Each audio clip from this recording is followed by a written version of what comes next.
Сайн байцгаана уу? Та бүхэндээ энэ подкастыг сонсох өдрийн мэндийг хүргэе. Хэрвээ та подкаст нэгийг сонсоогүй бол эхлээд подкаст нэгийг сонсцоход тэгээд энэ подкастыг сонсоорой гэж би хүсэе.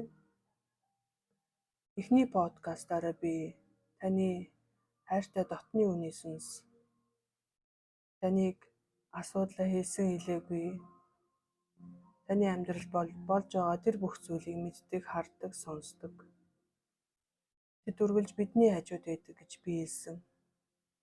Иймээс таны зүгээс хийх ёстой хамгийн зөв алхам бол та өөрийнхөө дотны үний тэр сүнсийг бодоод яг л хажууд чи ирсэн байна гэж төсөөлөөд түүнд талархах хэрэгтэй.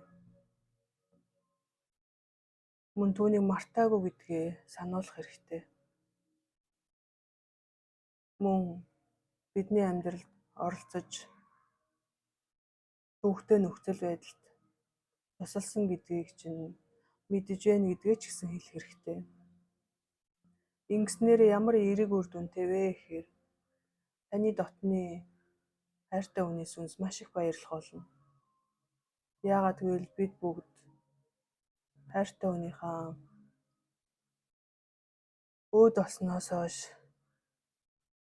хугацаанд баг багаар бид нэр мартдаг, ихэнхдээ сандгүй. Ийм учраас сүнснүүд хэрвээ тийм зүйл сонсох юм бол маш ихээр баярлах болно. Сүнс бол бодлын цаанал гэдэг. Та хэн нэгнийг бодоод бодох тэр агшинд таны хажуу шууд ирдэг. Би нэг жишээ хэлье л да. Та Монголд амьдардаг гэж бодъё. Танаа эгч ч юм уу Америкт амьдардаг гэж бодъё. Танаа аав ч нь өнгөрсөн гэж бодъё. Аавыгаа бодох агшинд аав чинь өөр төр чи ирэх болно. Яг тэр мөчид эгч чинь бас аавыг чинь бодох үед аавын чинь сүнс Америкт очноо. За тэгэхээр энэ ямар учиртай вэ гэхээр сүнсэнд орон зай гэж байхаа болдог. Мөн сүнс нэг агшинд 2-3 газар байж чаддаг. Нэг үгээр хэлбэл тийм супер павертай болдог байх нь шүү дээ. Ийм учраас сүнсэнд бол орон зай хязгааргүй, очих гэсэн газараа шууд очдог. За мөн хин нэгнийг өөд болох үед юу болдог талаар би жоохон мэдээлэл өгье. За хин нэг нь өөд боллоо гэж бодъё. Тэгэхээр өөдөөс нь хин ухтаж авдаг вэ гэдэг зүйл гарч ирнэ. Түүний хөтөц сүнс гэж байдаг. Хөтөц сүнсний талаар бол би тусад нь подкаст хийхээс аргагүй. Яагаад гэвэл энэ бол маш гайхалтай зүйл. За тэрнээс гадна анжил гэж тосож авдаг. За анжилын тухаас тусад нь подкаст хийх шаардлага гарах болно. За тэрнээс гадна бас өөрсдийнх нь дотны өөд болсон гэр бүлийн хүмүүс, өвөг дээдс гэх мэт. Та яг энэ зурган дээр харж байгаа шиг ийм олон сүнснүүд ухтаж авах нэ. Тийм болохоор би хайртай хүнийхээ дотны сүнсийг дээр очиод ганцаардаж байгаа болов, уйдаж байгаа болов, зовж байгаа болов гэдэг дээр бол санаа зовох шаардлага болчихж байгаа юм. Сүнс өөрийнхөө дотны үний сүнснүүдийг хараад сэтгэлэн тайвширдаг. Сүнс хизээч ганцаараа байхгүй. За би дахиад нэг жишээ хэлье. Зарим хүмүүс гинтийн өхлөөр өгдөг. Ослоор өхөж болно. Өвчтөө байж агаад гинт өнгөрч болно. Ийм тохиолдолд тэр хүн өөрийгөө өхнө гэдгээ мэдээгүй байсан болохоор мэдээж маш их шоконд ордог.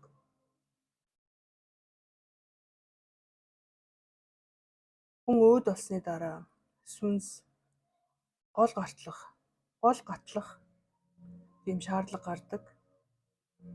тэр голыг гаталсны дараа миний эхний подкастер хэлсэн шиг те маш их ажил үүрэг гүйцэтгэдэг. За шоконд орсон тэр сүнснүүд маань гол гатлахаас татгалздаг.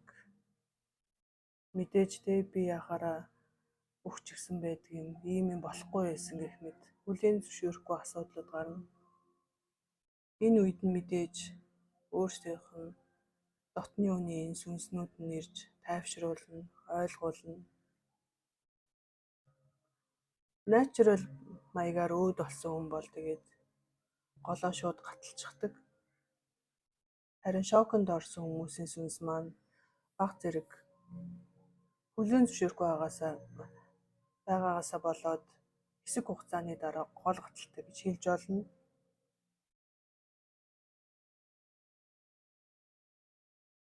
Ийм учраас та нар өөд болсон үнэ, ялангуяа сайхан өөд болсон хайртай хүнийхээ сүнсийг бодоод голоо тайван гатлаарай.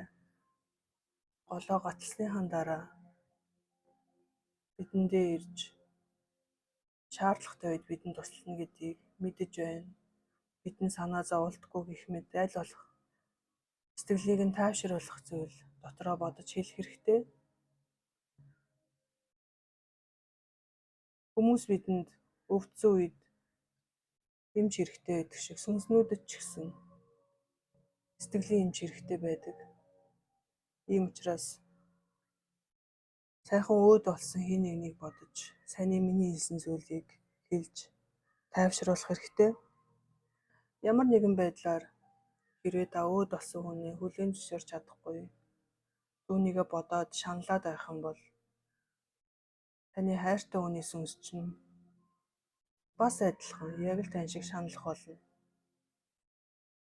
Тэгээ шанснасаа болоод голоо хатлахгүй бас жоохон удна.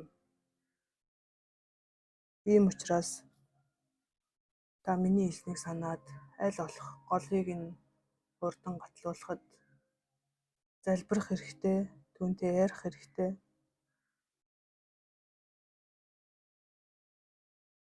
Зарим хүмүүсийн хувьд өөд болсны дараа тэр хүний аав ээж хоёр нь өөд болсон байлээ гэж бодвол аав ээж хоёр нь ухтаж авах үед надад юунаас ч айх хэрэг байхгүй юм байна гэдгийг сүнс ойлгодог. За тэрнээс гадна бид өөд болсон хүнээ зүүдлээ гэж ярьдаг тийм. За энэ талаар би жоохон тайлбарье. Мэдээж зүүд гэж байдаг. Гэхдээ зарим хүмүүсийн хувьд яг бодит юм шиг зүүдэлдэг тийм. Яг өөд болсон хайртай хүн зүүдэнд нь ирдэг. Энэ ямар учиртай вэ гэхээр бид нэр өдөржингөө унтах хүртлээр маш завгүй амьдралаар амьдардаг. Учиргүй сүртэй ажил хийхгүй байгаа ч гэсэн зурагт үзэл интернет рүү ороод олон зүйл сатаардаг. Харин унтах үед бидний тархи амардаг. Сүнснүүд тархи амарсан үед ирдэг. Тийм учраас хэрвээ та хэн нэгэн өөд болсон дотны хүнээ зүүдлээд яг ирсэн юм шиг мэдрэмж төрөх юм бол тань дээр ирсэн гэсэн үг ээ. Шөнө унтчих чи ирсэн гэсэн үг. Зарим тохиолдолд хүмүүс маш сайн мэдэрдэг тийм. Бүр гар хурж байгааг нь, хилж байгааг нь мэдэрдэг.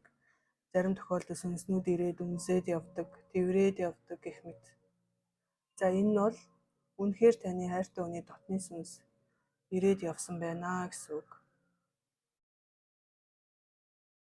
За мөн зарим хүмүүс хайртай дотны хүний сүнсээ зүүдлэгдээд байна гэж хэлээд буян нэхээд байна гэж бодоод ном уншуулдаг тийм. Мэдээж ном уншуулахад бол буруу зүйл байхгүй. Гэхдээ ихэнх тохиолдолд таны хайртай хүн таны хажуучин байна шүү гэдгээ танд мэддүүлэх гэж танд зүүдлэгддэг юм аа. Хэрвээ таны зүүдэнд маш их зовсон хэцүү байгаар харагдах юм бол та мэдээж очиод ном уншуулах хэрэгтэй. Хэрвээ энгийнээр зүгээр орж ирэх юм бол та хайртай хүний чинь сүнс танд өөрийгөө мэдгэдгийг хүсэж байна гэж ойлгож олно. Ийм эста муу адил над дээр ирсэн баярлаа гэж хэлэх хэрэгтэй болно. За тэгээд би урт подкаст хийхийг хүсэхгүй байна. Яагаад гэвэл видео оруулахад маш их удаж орд юм байлээ. Тэрнээс гадна нэг подкастаар олон зүйл ярихаар тэр олон зүйл бас таны толгой дариханд бас бүгдээрээ үлдэхгүй гэж магадгүй. Ийм учраас өнөөдөр би ингээд өөрийнхөө хоёр дахь таны дотны үний сүнсний талаарх мэдлэгийг арвижуулахад туслах подкастаа ингээд дуусгаж байна. 3 дахь подкастаараа би танд маш сонирхолтой таны амьдралд маш чухал үүрэг гүйцэтгэдэг тэм сүнсний талаарх мэдээлэл танд өгөх болно. Ингээд анхаарал тавьсанд баярлалаа. Дараагийн подкастаараа уулзцаая.